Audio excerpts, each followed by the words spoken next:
Hello, everybody, and welcome to Limited Level Ups. I'm Alex, and this week's episode is the Thunder Junction card evaluation deep dive episode. So, if you joined us last week for the State of the Format address, we covered big picture stuff, what's going on in this set as a whole. This week, we're getting a little more granular. We're going to focus on some more individual cards and where I'm seeing their place in the format, touching on some hidden gems and some undervalued cards, of course. And along the way, hopefully providing just some food for thought in general about limited card evaluation that you can apply to any limited format. I do usually record this episode a little bit later in a set's lifespan generally. I'm recording this one a week and a half into Thunder Junction. And so since it is still early, I am going to intersperse a few more general thoughts about the format as we talk about specific cards.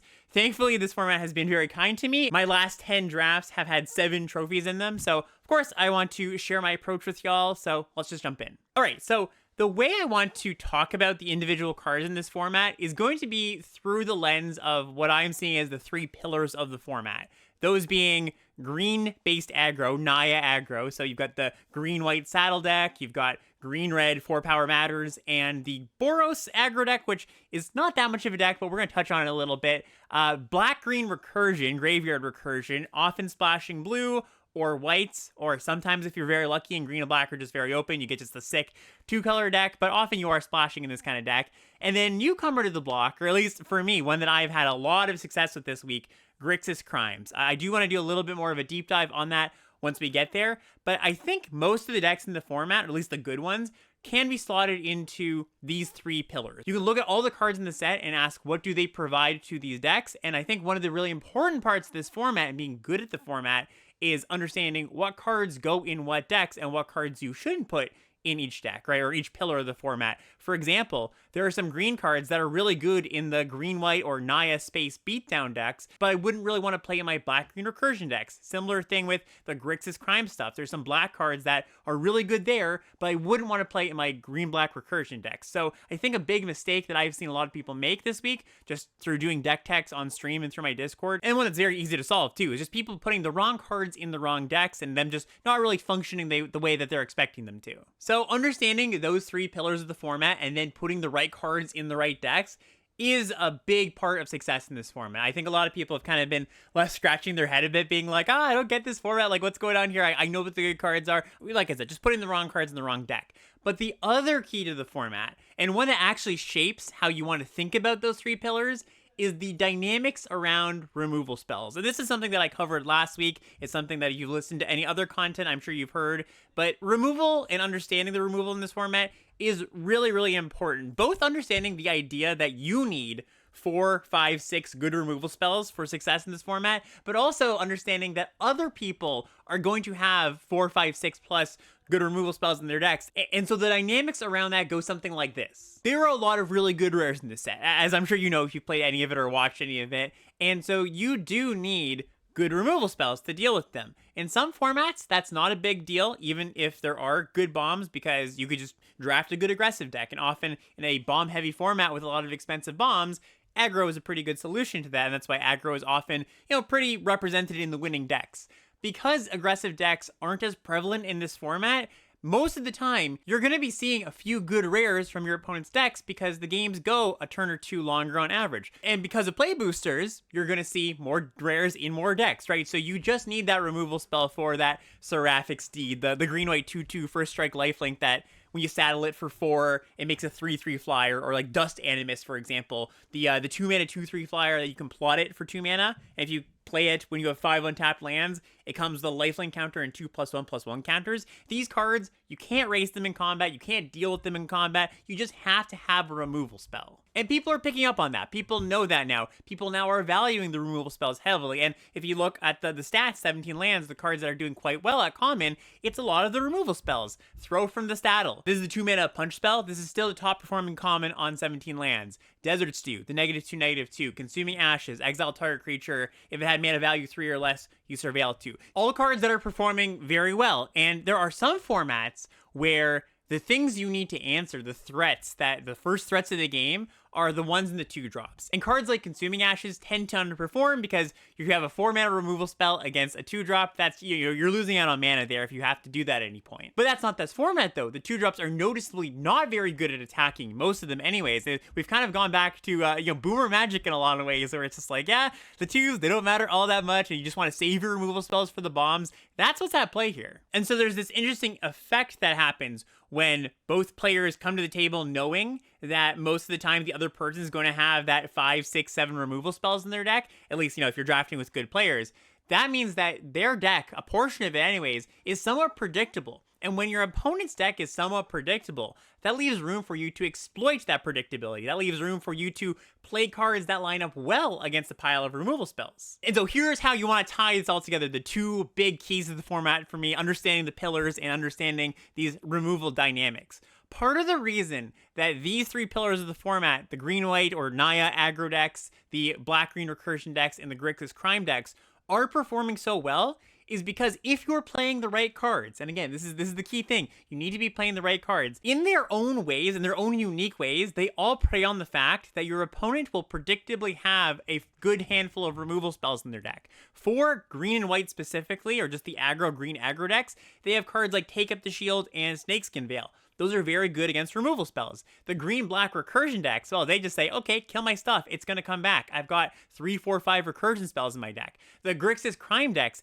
they might not even be playing that many creatures. They have a bunch of non-creatures like the Intimidation Campaign or At Knife Point or Bandit's Hall, all these cards that actually don't care about you having removal, right? It's like, okay, cool. You have a bunch of removal? Great. I'm just drawing a bunch of cards. And this is the core of what I mean when I say if you're playing the wrong cards in the wrong decks, playing the wrong types of cards in these 3 pillars, it's not going to line up as well as you want. If you're trying to splash black recursion in your green-white deck, I've seen some people try to do that, splashing back for more, stuff like that. You're going to take away from the natural strength of your deck, which is just putting on a very fast clock on your opponent. You're going to be playing some slower game cards. If you're playing too many creatures in your Grixis crime decks, you're detracting from the natural strength that this deck has. Anyways, that's my little introduction to getting into some more individual cards. I think that just getting those thoughts out of the way will really help frame why I'm liking certain cards in certain decks. And let's jump into that. All right, so we're going to go pillar by pillar, talking about what cards you want, why you want these cards, what roles they play, and kind of some hidden gems. But we're going to start with green-white here, or the Naya aggro space,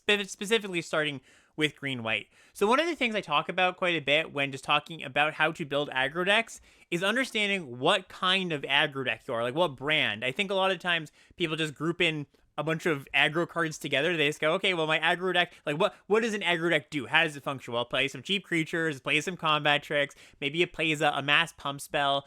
But if you really want to get into the weeds of it, there's different kinds of aggro decks. And the question you're trying to ask yourself to understand what kind of aggro deck you are is, what is your main way of pushing damage? So you might be a go wide aggro deck, red-white in MKM and in Murders. That was a go wide aggro deck where you're playing a bunch of cheap creatures, you're playing a bunch of things that make multiple bodies, you're pumping the team with on the job. Maybe you're a blue-white flyer deck where you're just getting in the air, you're blocking on the ground, you're keeping your opponent off balance. What kind of aggro deck you are is going to dictate what kind of non-creature spells you want to play, dictate what kind of threats you want to have, and I'm just talking Magic in general, not just in this set. But in this set, the green aggro decks are really the best aggro decks in the format. And the kind of aggro decks these are what I would call like stompy aggro. And stompy aggro, to me, the way it pushes damage, it's not through going wide, it's not necessarily through combat tricks, it's not through flying over, it's by at every point in the curve, your creatures tend to be a bit bigger than your opponent's creatures, or you have ways to pump them, something like Miriam, to pump your mounts, for example. And so every turn, your opponent's going to be just shy of blocking profitably, right? You play a trained Arinx on turn 2. You give a first strike, they can't really attack that, so that's going to deal them 3 to 6 points. Then you go up the curve, something like a Giant Beaver. A 4-mana 4/4 is pretty big in this format, and then it's going to pump something else. Out uncommon, we've got Stubborn Burrow Fiend, which is the 2-mana 2/2, saddles for 2, that when you saddle it, you mill 2 cards, and then it gets +X for X the number of creatures in your grave. That thing gets very big and very difficult to block pretty quickly. Rambling Possum. This is the 3-mana 3/3 saddle 1, that when you saddle it, it gets +1/+2 until end of turn, and you can return a creature that saddled it to your hand. So these creatures, they all naturally get in for a few points uncontested because your opponent just can't profitably block in the early turns. So when you're in game and your opponent goes, okay, well, I can't block these creatures. My opponent goes 2, 3, 4, and none of these I can, sometimes they just can't block at all. Their creatures are just too small. But then sometimes it's just like, okay, well, I don't really want to risk a double block on a giant beaver when I'm tapped out. So they go, okay, well, I should put a removal spell at that creature instead. So that's where you get them, right? That's the beauty of this deck. You're forcing them to block. And this is the really important part. You need to make sure your creatures are beefy enough that you force them to block to make this make sense. Because otherwise they can just block. But if their only point of interaction is to point a removal spell at your creature, and then Snakeskin Veil and take up the shield become incredibly effective. You often are trying to generate this moment in the game on turn 4, on turn 3, on turn 5, where they go for a 3 or 4 mana removal spell. You blow them out with a Snakeskin Veil, and it's almost game over at that point, right? It's just very, very difficult for them to skip their turn. You blew them out for a single mana. This also works with flyers, so stuff like Holy Cow, which is the 3 mana 2/2 flying flash that ETBs gains 2 life and scries 1, or Congregation Griff, the golden common, the 1/4 flying lifelink that saddles for 3, and your Griff gets +X/+X for X the number of mounts you control. Works the same way. Flyers just don't get blocked naturally very easily, so your opponent goes, well, I have to actually point a removal spell at that thing. Something that generally plays really well in these decks in most formats is just combat tricks. So Take Up the Shield definitely is a good combat trick, but this format is very light on combat tricks. There's just not that many of them. And the reason combat tricks are so good is because if your opponent doesn't have the removal spells, where they're forced into double blocking at some point, they just can't take infinite damage. It's like, okay, I do double block your giant beaver, and it's like, okay, you got me with a trick. So I do think that a hidden gem in this archetype is Reach for the Skies. This is the 4 mana flash aura that gives the creature +3/+2, and when Reach for the Skies put into the battlefield, you draw a card. Mind you want to play it safe. You want to play it either with a protection spell to back it up, or getting them when they're tapped out and getting the 2-for-1 in combat. But I do think this card is legitimately a good card in these decks. Like, I would play 1 or 2 of them if I didn't have other good options. You're not always going to get 3 Take Up the Shields. A note on what your curve wants to look like in this deck. So if you can get a bunch of great 2-drops and 3-drops that qualify for what I was saying, they are just very hard to block. Like, if you can just get 4 Trained Arinxes, great. Or as many Trained Arinxes as you can. I would just fill my entire 2-drop slot with that. I'd be happy to play 7, 8, 9 of them. But I think a really important thing to take in about this format, because there aren't that many good 2-drops, you shouldn't just play 2-drops just to have 2-drops. So some cards that come to mind when I'm talking about this are like Voracious Varmint. This is the 2 mana 2/2 vigilance creature that sacks to destroy an artifact and or enchantment. Harbristle Bandit, this is the mana ramp creature. Like, this thing just doesn't attack at all. And you might think like, oh, it can power up my 4-drop. Well, yeah, that's true. But you really just want to play a 2 that attacks well and then a 3 that attacks well and play your 4-drop rather than ramping into a 4-drop. Your opponent kills the 4-drop and then you're just left with this bandit that doesn't attack very well. Then your plan of holding up Snakeskin Veil and take the shield to blow your opponent's removal when your opponent can't block, that just doesn't work. Outlaw Medic, I think, is a pretty obvious one you don't want. This is the 2 mana 1/3 lifelink that when it dies, draw a card. Sterling Keykeeper, this one's okay because in the late game you can tap down blockers, and it's one of the more passable 2-drops is the 2 mana 2/2 that pay 2, tap it to tap target non-mount creature, but I don't think these are ideal. So I want to get at least 6 2-drops. That's the thing. If you don't get a bunch of Arinxes or premium uncommons, sure, you're going to need to make sure you fill your curve in with some of these, just so you have a 2-on-2. And 6 is about that number, where you're going to have a 2-on-2 if you've got 6 2-drops in your deck. You're going to have a 2 in your opening hand, or, opening hand or the top 2 cards of your library. The top, 9 cards of your library, you will often see a 2-drop if you have got 6 of them in your deck. But it is definitely a possibility in this format to get 2-drop flooded. I think some people's instincts is just jam your deck full of 2-drops, and that's what makes a good aggro deck. No, you want to keep consistent in mind what I was saying. Make sure you're playing creatures that are difficult to block. That is the number one main thing. So if you've got your 6 2-drops, that your Arinxes, a few premium commons like the Burrow Fiend, or maybe Aloe Alchemist, which is the 2 mana 3/2 trampler that when you plot it gives something +3/+2 in trample. You've got your 6 or 7. Well, the premium ones, I don't care. If you can play as many premium ones as you want. But if you've got your 6 already, then you want to keep going up the curve. You want to then take your giant beavers. You want to then take even 5-drops. I am not shy about putting 5-drops in this deck. And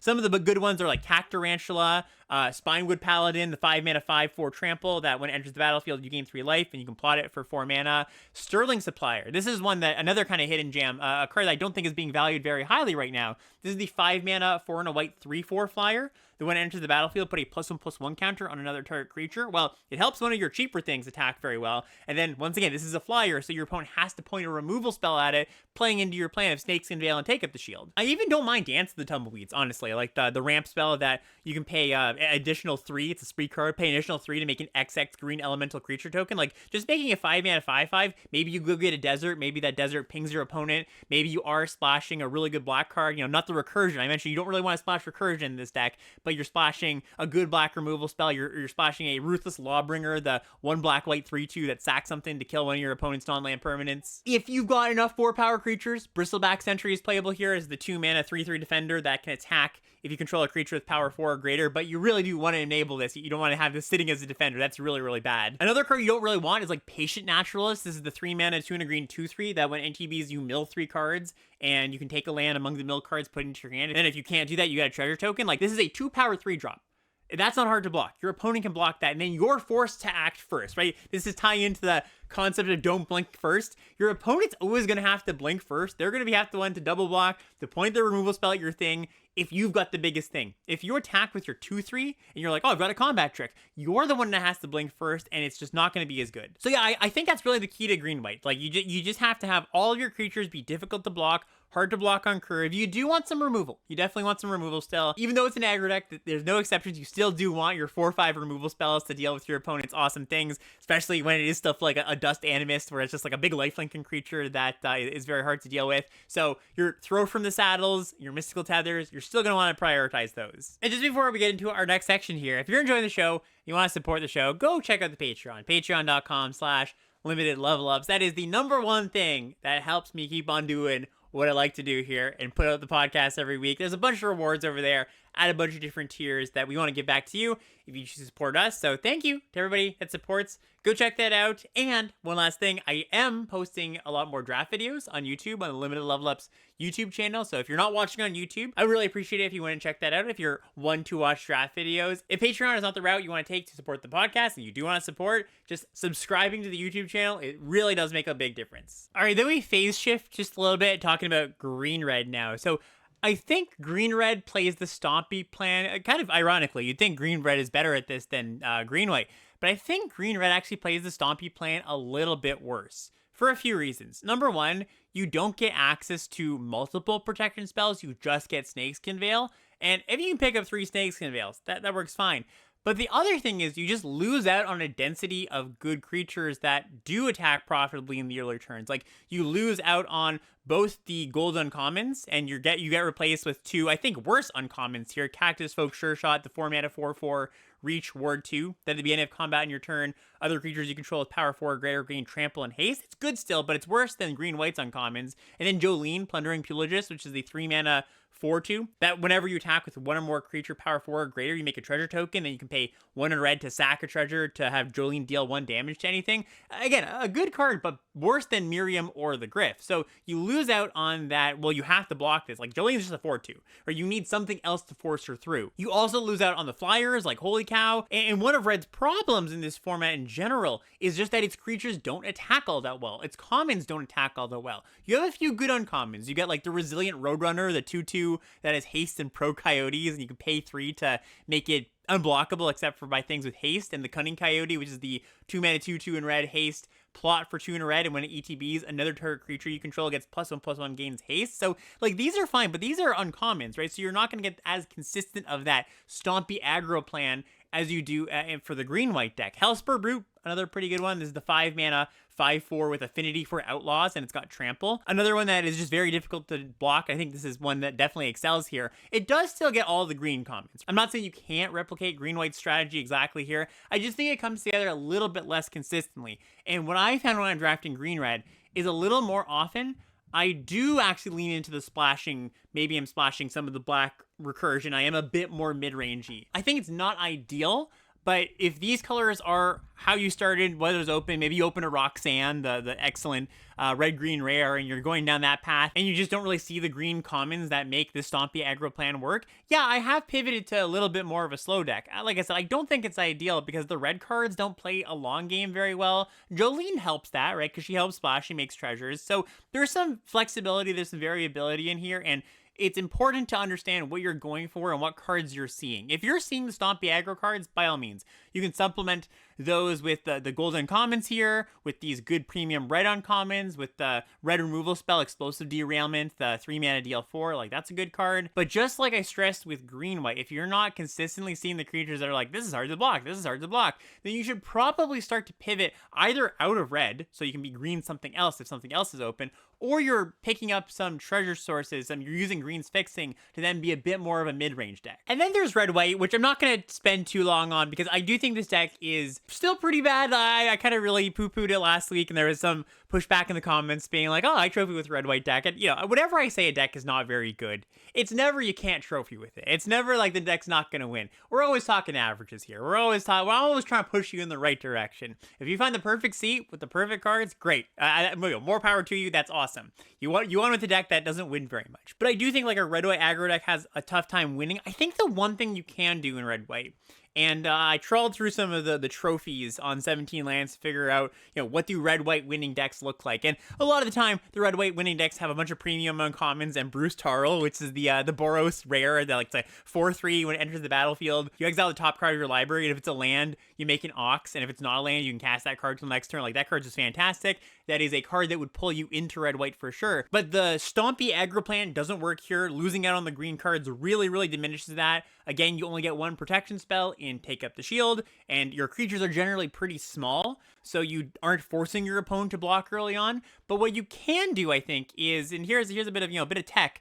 Outlaws Fury. This is a card that you might not even know the name of if you're just listening. Outlaws Fury is the 2 and a red instant. It says creatures you control get +2/+0 until end of turn, and if you control an outlaw, exile the top card of your library, and you can play that card until the end of your next turn. So this card, I think, can work if you do have enough of the go wide stuff. So you've got Prickly Pear, which is the common 3-mana 2/2, comes with the Mercenary. You got Eartha Joe, which is the red-white uncommon, 2/4, comes with the Mercenary, has some other abilities. Prosperity Tycoon at uncommon, the 4-mana 4/2, comes with the Mercenary. You can sack a token to give it indestructible, pay 2 mana to do that. There's also Holy Cow as a flyer, so that, you know, plays well with the Mass Pump spell. I think if you can get enough of these go wide cards, like, there is a go wide deck here. And if you do end up in some space where you start the draft with a bunch of trained Arinxes, the 2-mana 3/1 that saddles 2, and when it attacks, it gains first strike and scry 1. If you have those premium 2-drop uncommons like Cunning Coyote and the Resilient Roadrunner, yeah, there is something there.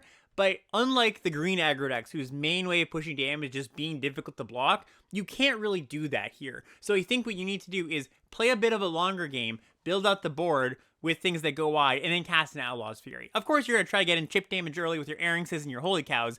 You're dealing the last 10 points with the Fury. But I think that's probably what a successful red-white aggro deck in the format looks like. And like I said, I checked on 17 lands, and that's what a lot of those decks were doing. All right, second pillar here is black-green. And like we mentioned before, black-green skirts around the removal part of your opponent's deck because it's just going to buy a bunch of things back. It doesn't really care. Now, there is exile removal. Consuming Ashes, the 4-mana exile removal spell, is pretty good against black-green. There's also all of white's kind of Oblivion Ring style of effects, but it's pretty effective just to have a few high-value creatures in your deck, maybe a few rares, maybe something like Spinewood's Armadillo, that's the 7/7 in green that you can discard to go to get a land, and it has reach and ward 3, just gigantic, one of the best cards for this archetype at uncommon. But we've got 5 cards that rebuy things in the graveyard. You've got Honest Scene, which is the 3-mana 3/2 Gravedigger that makes your creatures cost 1 less. We've got Back for More, which is the 6-mana black-green instant that buys back a creature from the graveyard and it fights something when it comes in. Badlands Revival is the 5-mana black-green sorcery at uncommon that you can return 1 target creature from the grave to the battlefield, and then 1 target permanent from your graveyard to your hand. Mourner Surprise is the 2-mana 1 and a black sorcery. Return 1 target creature from your graveyard to your hand, and you make a 1/1 mercenary token. And Lively Dirge, this is the spree card, 1 and a black sorcery. Pay an additional 1 to search your library for a card, put it into the graveyard, then shuffle. You can also pay 2 to return up to 2 creatures with total mana value 4 or less from your graveyard to the battlefield. So let's just go through these all quickly. Honest Rest seems just great. Like, this is just a fantastic limited magic card. I first pick this card quite often. I splash it a lot of the times, even if I'm not black-green. Back for More, also kind of the same thing. You do want large creatures with Back for More. That's why I kind of mentioned that the Armadillo, one of the best ones, of course, and Armadillo discards itself, which is great too. too. But Cat Tarantula, that totally works. Spinewood Paladin, that totally works too. I think Badlands Revival is just a worse version, not much worse, but just worse version of either of these two effects. And then Mourner Surprise. This is one I really want to highlight. So this is a card I've been going on a tear with this week. I've just been picking it quite early. I've been playing 2 or 3 of them. I think that if you're at all in the black-green space, you just really, really want access to this card. It's great with Honest Red Steam because you buy back the Red Steam, then you can Red Steam buys back something else, but it's just a way at common, and this is the important part. At common, you don't need to see these uncommons to enable black-green's main thing it's doing. And as I've been drafting black-green decks, I've been taking this card, 3rd, 4th pick. If I think I'm going to be moving into this space, I'll take it over removal spells sometimes too. Like, that just really shows you how important I think this kind of card is. There was a draft video I did where I took Mourner Surprise over the accident, Unlucky Accident, I think it's called, Unfortunate Accident. It's the black spree card or uncommon that you can, it's a single black mana and you can pay an additional 3 to destroy a target creature and an additional 1 to make a mercenary token. Removal is pretty plentiful in black-green, and you can splash quite easily in this archetype. I often do splash white or blue, so it's not like removal is that hard to come by. You actually get quite a bit of it. It's not the bottlenecked resource or not the bottleneck card type. Recursion is that scarce card type. It's the thing that there's not that many versions of, and not that many versions that are common. Mourner Surprise is the only one. So this is higher value to me in the draft if I think I'm already going to be drafting this kind of deck than removal spells. And that's something that, that's my personal priority. That's my personal pick order. If you disagree with that, I wouldn't fault you. But like I mentioned, I've been very successful in the last week drafting this way, and it's really been in a large part thanks to Mourner Surprise. If you can get the uncommons, great. That's fantastic. But Mourner Surprise really, I do think is the truth. I think this card is fantastic because so many of the games just come down to a board stall in black-green where you play your great card, they kill it, and you just want to buy it back. And then your opponent can only kill your great thing so many times. Lively Dirge is the other recursion spell, and this one's definitely a little bit worse than all of the other 4 ones we talked about. To really make this card tick, you want some premium 2-drops, so maybe you have some 2-drop rares. You've got like Caustic Bronco, the 2-mana 2/2 saddle rare that when it attacks, you draw a card, lose life equal to that card's mana value, or if you saddle it, your opponent loses that life. Or maybe you just got a few premium uncommons. Like, the better your 2-drops are, because you really want to be getting back 2/2-drops, the better this card gets. Although, there is a little package of 3-drops and a 1-drop that I think is pretty doable with Lively Dirge. So, the 1-drop you're going to get back is Nezumi Linebreaker. This is the 1-mana 1/1. Then when it dies, you make a mercenary token. This card is not important to black-green by any means, but sometimes I will play it just as, I just need like one more cheap card, basically. And if you can go get either Ruthless Lawbringer, which is the 1 black-white 3/2 vampire assassin that will enter the battlefield, you sacrifice another creature when you do destroy a target null-land permanent, or Unscrupulous Contractor, that's the 2 and a black 3/2 with plot for same cost, so 2 and a black. When it enters the battlefield, you can sacrifice a creature. When you do, target player draws 2 cards, loses 2 life. If you can get that, like the Linebreaker or one of those, I do like playing Lively Dirge. I think that's a nice little package to have. Also, speaking of Ruthless Lawbringer, I do value this card very highly in black-green. Like I mentioned, it's very easy to splash. It's a great combo with Mourner Surprise because you get a 1/1 token that you can sacrifice to Ruthless Lawbringer. I think you can just play this card without that much sacrifice fodder. Like, if you just sacrifice your 2-drop, kill their best thing, that's great. But this is a repeatable removal spell that you can keep buying back from the graveyard. So we just talked, all last week and all today about how important removal is. So you almost get like way more copies of removal spells than anybody else gets if you get access to this card and have recursion. Some commons to talk about: Desperate Bloodseeker, the 1 and a black 2/2 lifelink that enters the battlefield, target player mills 2 cards. Often going to be yourself. You don't generally end up with that many committing a crime cards in this deck. That's more for, the Grixis crime deck, of course. Desperate Bloodseeker is kind of a funny card because it's very good in both decks, the Grixis crime decks and the black-green decks, but often you're going to target different people depending on what deck you're playing. And this is definitely the deck for Patient Naturalist, the 3-mana 2/3 in green that mills 3, and you can put a card from among the mill cards in your hand, and if you don't, you make a treasure token. Voracious Varmint is an interesting one. It's one I actually do like a copy of. This is the 1 and a green 2/2 vigilance that you can pay 1 to sack it, destroy target artifact or enchantment. So I was mentioning I don't want this card in my green aggro decks, but I do like this card quite a bit because it's a 2-drop that you can just play. It's fine as a 2-drop, it trades off. But since black-green does have some trouble versus white decks with a bunch of exile removal, a bunch of the Oblivion Rings, having access to this to answer that. It's almost like a different form of recursion, right? Because instead of buying your creatures back from the graveyard, you're going to use the varmint to kill the enchantments, and then you buy the varmint back from the graveyard, so you still kind of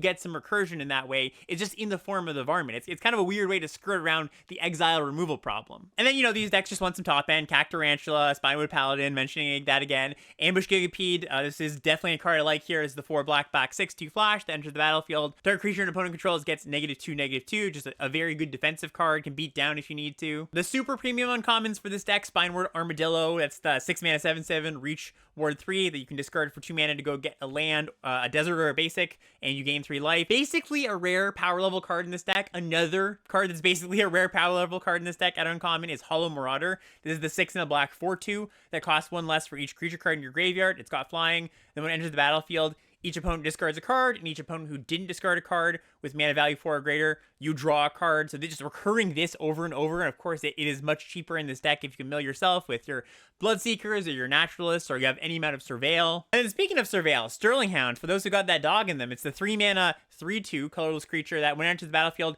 you Surveil 3. So I had like a turbo Hollow Marauder deck that trophied very easily, and I had 3 copies of Hollow Marauder, which generally shouldn't happen. I got past them kind of late, but I played 3 Sterling Hounds and had like 17 creatures in my deck. So often I was just playing Hollow Marauders sometimes on turn 4, honestly. If I was lucky and I like played a Bloodseeker, milled myself, traded off, played the Hound, milled myself.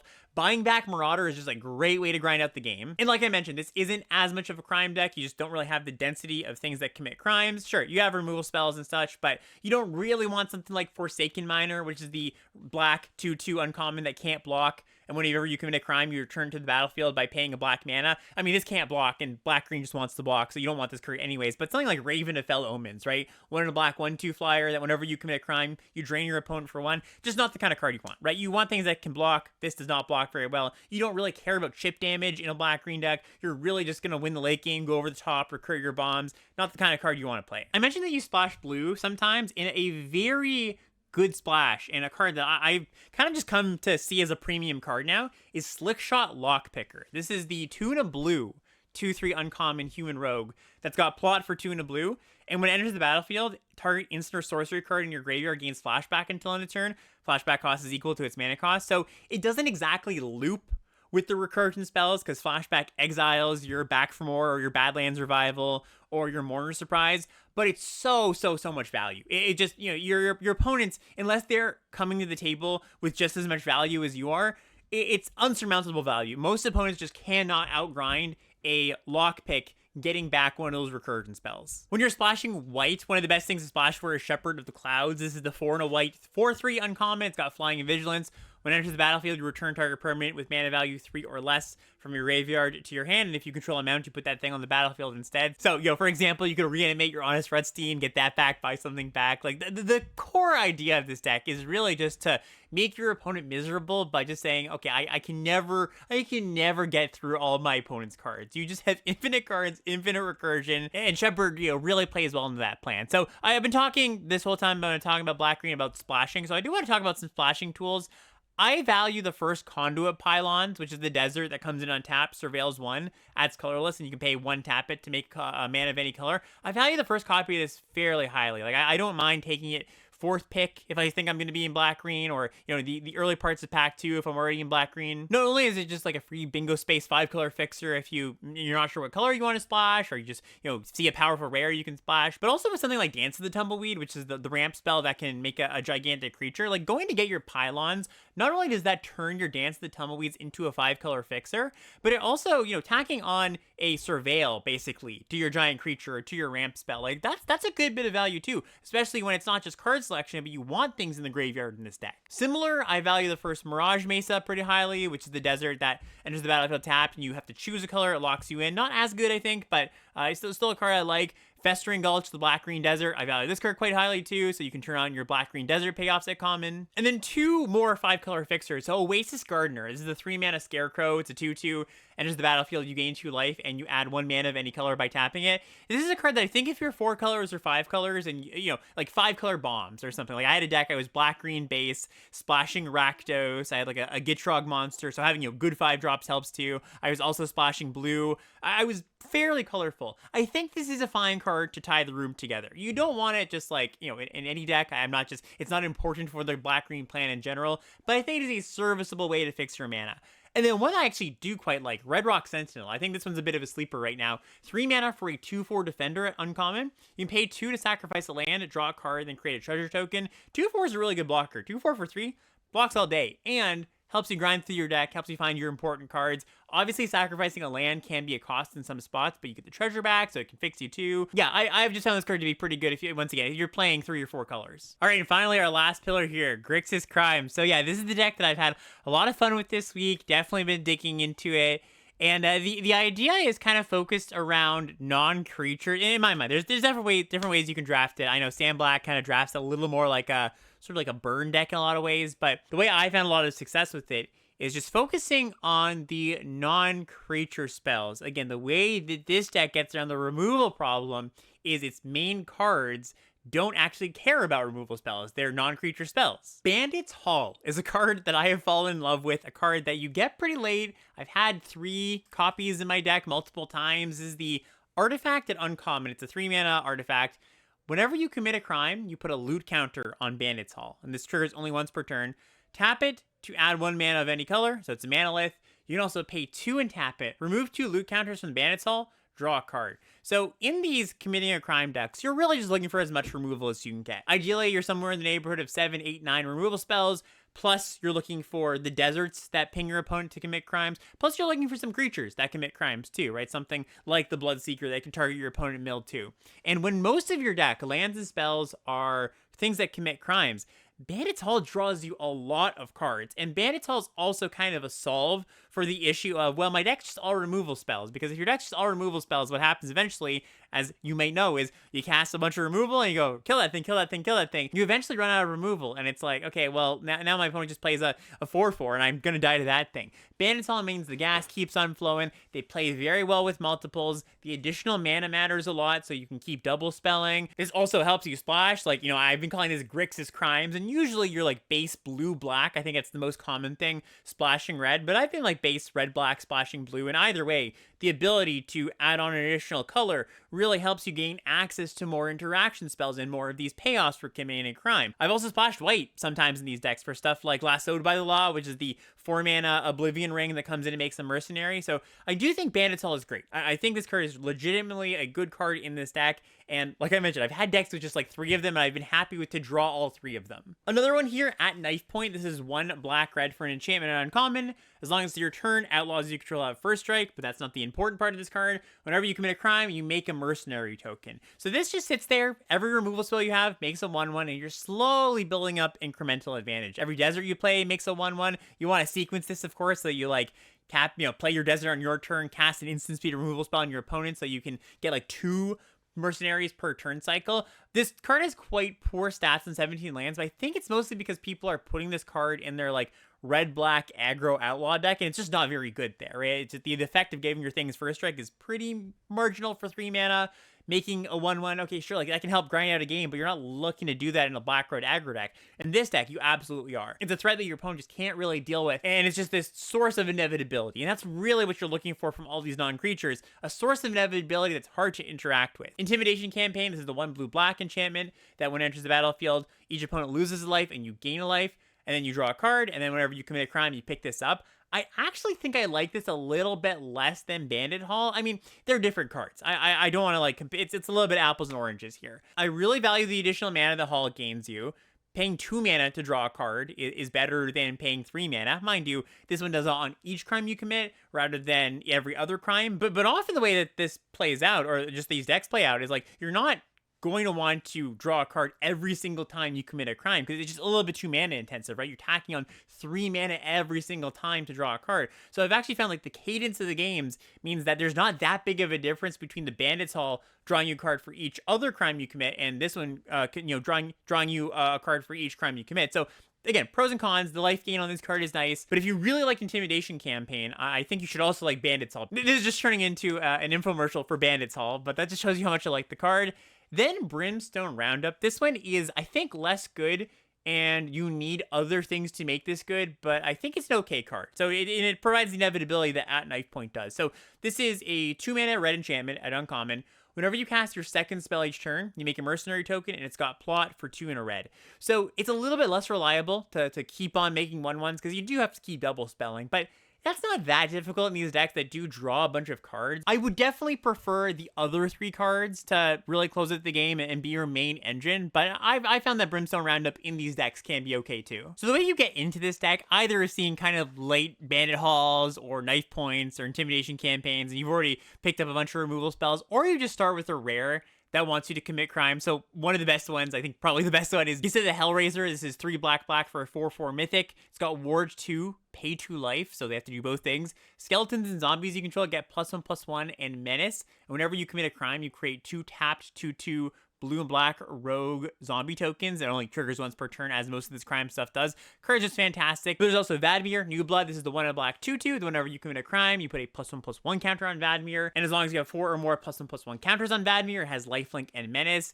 Magda, this is the 1 red 2/2. That whenever you commit a crime, you make a treasure, and you can sack 3 treasures to make a 4/4 hasty dragon. Marchesa Death Dealer, this is a nice one. Grixis mana, so blue, red, black for a 3/4 at rare. Whenever you commit a crime, you may pay 1. If you do, look at the top 2 cards of your library, put 1 of them to your hand, 1 of them to the graveyard. This one's not a rare, but it's also very, very good Marauding Sphinx. 3 blue for an uncommon 3/5 Sphinx. It's got flying, vigilance, ward 2. Whenever you commit a crime, surveil 2. Happens only once each turn, of course. And you do sort of, when you have these cards, run into the issue of, well, if you're a controlling deck that isn't presenting many threats, your creatures tend to die, like your good creatures tend to die because you didn't present any other targets for your opponent's removal.